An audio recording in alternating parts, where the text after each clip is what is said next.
Normal distribution, numerical approach.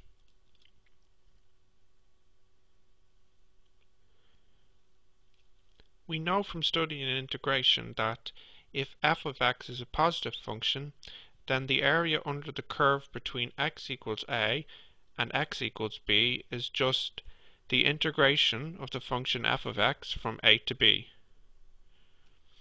If we knew the function that plotted the standard normal bell curve, then we can compute the area by integration, or so we would hope.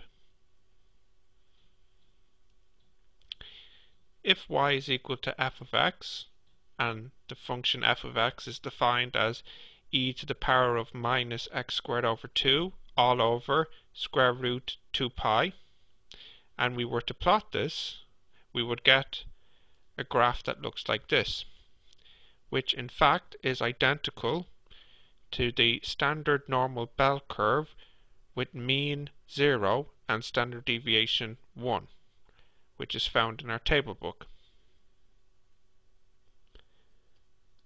Let's look at an example. Acme produces TVs that have a mean lifespan mu of 60 months. The standard deviation sigma is 12 months. What proportion of TVs will last longer than 48 months? Shown is the area we'd like to find.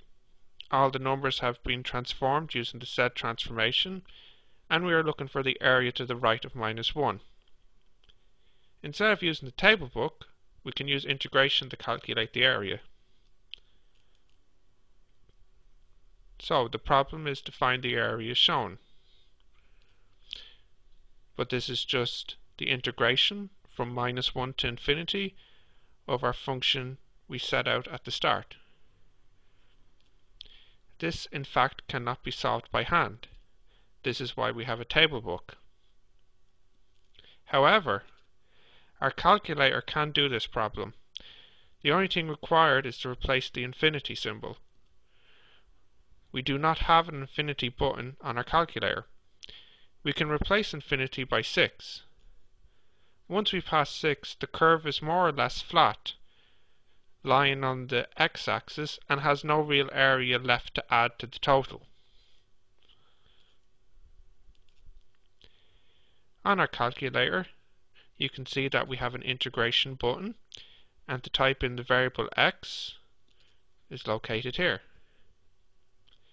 So, by typing in the integration problem, as shown here, it's just a matter of hitting equals to get the answer. And when it's typed into our calculator and we hit equals and wait a few seconds, as it will take a moment to calculate, we'll find the answer is 0.8413. In other words, approximately 84% of TVs will last the required time.